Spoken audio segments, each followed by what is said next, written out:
Eh bien, salut à tous, c'est Darkman PC. Aujourd'hui, je vais vous faire un tutoriel pour vous apprendre à faire un timelapse dynamique avec Adobe Premiere Pro. Donc, qu'est-ce que j'entends par timelapse dynamique? Donc, c'est simplement un timelapse où on a l'impression que la caméra se déplace pendant qu'elle filme ce timelapse, mais doucement, ce qui nous donne une impression de fluidité. Enfin, vous allez voir, donc je vous mets le résultat tout de suite de ce que ça va donner maintenant.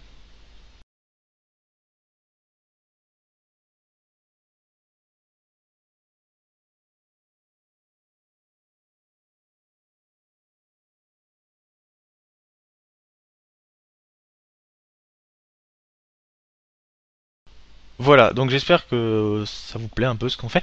Euh, vous allez partir de votre timelapse de base, donc ça j'ai fait plusieurs tutoriels, donc je mettrai peut-être les liens dans la description. Donc j'en ai fait un pour faire sur Cineform, sur Adobe Premiere Pro et sur Windows Movie Maker, donc pour vous apprendre à faire des timelapses. Donc moi j'ai mon timelapse qui est ici. Hop, voilà, donc j'ai fait avec Cineform Pro et j'ai rajouté un petit effet de ProTune pour faire ressortir les couleurs comme ceci. Voilà, parce que je trouve ça assez joli. Donc voilà, donc vous partez de votre timelapse de base, vous créez une composition Premiere Pro, une séquence. Donc moi c'est en 1080p 30 images par seconde. Et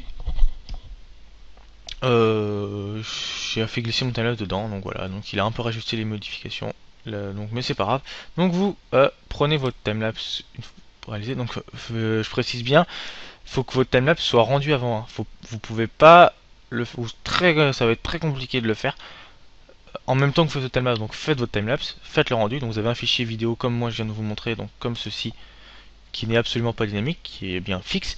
Et c'est ce fichier vidéo là que vous allez modifier pour que ce soit dynamique. Ce n'est pas les 900 photos que vous allez mettre de suite ou je sais pas quoi. Voilà.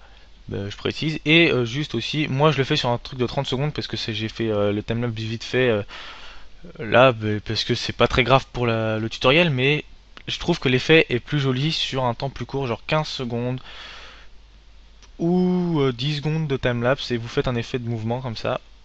Voilà. Oui, donc voilà. Donc vous avez tout de suite, donc vous avez fait glisser. Vous mettez votre timeline, donc c'est ça. Là, le petit truc rouge, là, ça, là, hop, bien au début.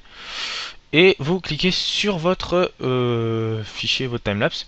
Donc vous avez trois trucs qui sont apparus ici, donc des effets vidéo. Vous cliquez sur la petite flèche de trajectoire. Et dans échelle, déjà, c'est à 100. Je vous conseille de mettre à 120. Ne mettez pas trop gros, parce que ça va pixeliser. Donc moi c'est du 1080p. Donc déjà, je pense que ceux qui vont le regarder sur un superbe écran vont voir que c'est un peu pixelisé. Bon, ceux qui vont regarder sur YouTube, voilà, comme vous, en 480, même en 720p, ça passe. Mais faut pas trop zoomer et faut zoomer quand même un peu pour qu'on puisse faire l'effet assez sympa. Parce que si la caméra bouge de 1 cm, c'est nul. Faut qu'elle bouge, faut qu'il y ait un mouvement quand même. Mais je pense que 120 c'est pas mal. Donc voilà, donc elle a, elle a quand même pas mal zoomé. Donc une fois que vous êtes ici, vous allez dans position, vous cliquez sur le petit chronomètre à côté de position. Voilà, donc ce qui va faire apparaître les images clés. Ce qui va dire qu'à en fait à tel moment l'image va être comme ça, et à plus tard vous allez modifier l'image. Par exemple à 16 secondes vous allez modifier l'image. Et là une autre image clé va dire qu'à telle seconde l'image doit être comme ceci maintenant, et c'est l'ordinateur qui va calculer les changements de l'image. En gros c'est ça pour faire simple. Donc moi ce que je vais faire partir comme si la caméra regardait vers le bas à droite et remonter en diagonale vers le haut à gauche. Ça va faire un petit effet comme ceci, vous voyez, hop. Donc vous cliquez sur à côté de trajectoire, vous avez un petit carré avec une flèche là, vous cliquez dessus, vous avez un rond qui est apparu ici. Ouais. Ça vous permet de sélectionner votre film là, enfin votre séquence, et de la bouger partout où vous voulez. Donc on va la bouger. Je vous conseille de faire de coin à coin, c'est plus simple pour la précision parce que ça ne marche pas aux flèches, vous voyez. Là j'appuie sur les flèches et ça ne bouge pas. Enfin si, ça a été à la fin du coup du. Vous voyez, ça fait pas du tout pour. Hop, d'ailleurs il veut plus. Pourquoi il veut plus? Ah voilà, il y a eu un petit lag, excusez-moi. Mais vous voyez, ça marche pas. Donc faut tout faire à la souris. Et donc si vous faites de droite à gauche pour rester bien droit et que ça fasse un plan bien horizontal, c'est très compliqué. C'est pour ça que de coin à coin, vous pouvez vous baser sur. Enfin, c'est pas. Si c'est compliqué. Vous pouvez vous baser sur les coins de vidéo ici pour placer bien votre image comme ceci. Donc vous la prenez, vous la faites glisser et vous mettez bien les rebords pour qu'il y ait pile poil, pour qu'il n'y ait pas de bande noire en haut, pas de bande noire en bas. Voilà. Votre image est placée, l'image clé a été faite.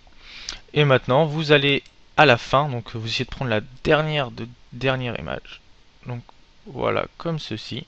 Donc voilà, comme ceci, parfait. Et vous allez redéplacer votre image pour que cette fois-ci elle ne soit pas calée sur le coin en bas à droite, mais sur le coin en haut à gauche. Donc vous allez voir que... Attendez, 30 secondes, je place l'image. Vous voyez, il y a un trait gris qui apparaît au milieu de la fenêtre. Et bah c'est la trajectoire que va faire à partir de là, puis elle va aller là. Enfin, qu'a fait le centre de l'image. Donc vous voyez que on part d'en bas et on remonte. Donc on fait l'inverse en fait, parce que là, du coup, comme on remonte, le centre lui descend. Donc en gros, on fait ça. Donc, comme le centre descend, nous, c'est-à-dire que la caméra monte. Donc voilà, donc on peut déjà voir. Bon, le rendu va être assez galère à faire parce que j'ai mon PC. Je ne sais pas s'il va le tenir, mais ouais, non, il le tient pas du tout. C'est pas grave. Donc de toute façon, vous avez vu ce que ça donnait en preview, hein. Donc voilà, donc j'espère que ça vous aura plu. Vous n'aurez plus qu'à faire le rendu. Donc si je vais vous faire le rendu quand même, histoire de vous montrer. Donc vous faites fichier, exportation, média. Alors là, je vais vous donner mes petits conseils hein, pendant qu'on y est. Format, je vous conseille le F4V. C'est pas lourd du tout. Euh, pour vous donner un ordre d'idée, bon, Fraps, quand je filmais avec Fraps, mes vidéos par exemple sur Call of Duty, 40 minutes de jeu, ça me fait 46 Go à la sortie Fraps, et là j'arrive à sortir avec 1 Go de film pour la même durée. Donc voilà. Donc utilisez F4B, ça vous touchez pas. Le nom, moi j'ai laissé test 1 parce que voilà, c'est pour le tutoriel. C'est le nom que j'avais mis à ma séquence. Vous touchez pas ici, vous cochez juste utiliser la qualité de rendu maximale. Si vous voulez format non vidéo, vous pouvez redimensionner, vous laisser. Hein. Moi c'est du 1080p 16 neuvième. Vous touchez à rien. Si vous voulez un fichier un peu moins gros, vous le débit seconde vous le mettez en moyen, vous le personnalisez. 40 MO c'est largement, c'est largement suffisant. Et voilà, définir entre les images, la distance entre les images clés, vous ne faites pas et vous faites exporter et voilà ça lance le rendu de test 1. Donc j'espère que ça vous aura plu, que ça vous aura été utile. Personnellement je trouve que ça donne une vie à vos timelapses et je trouve ça beaucoup plus joli de faire enfin quand il y a du mouvement, voilà, parce que des timelapses fixes on en a vu plein, et puis ça évite d'avoir à faire des montages mécaniques, puisque bon c'est sûr on pourra pas avoir le 360 fait avec la cocotte à œuf de chez Ikea, mais ou même ceux qui font dans les deux axes, mais bon, c'est déjà ça, je trouve ça que ça fait déjà un rendu assez pas mal. Vous pouvez faire deux trois petits, comment dire, deux trois petits timelapse que vous mettez dans une compilation et vous faites un mouvement diagonal enfin, de droite à gauche et de bas en haut, voilà, donc ça vous fait un truc sympa. Donc voilà, donc j'espère que ça vous a plu, on se retrouve à la prochaine pour une vidéo. Sur ce, salut tout le monde.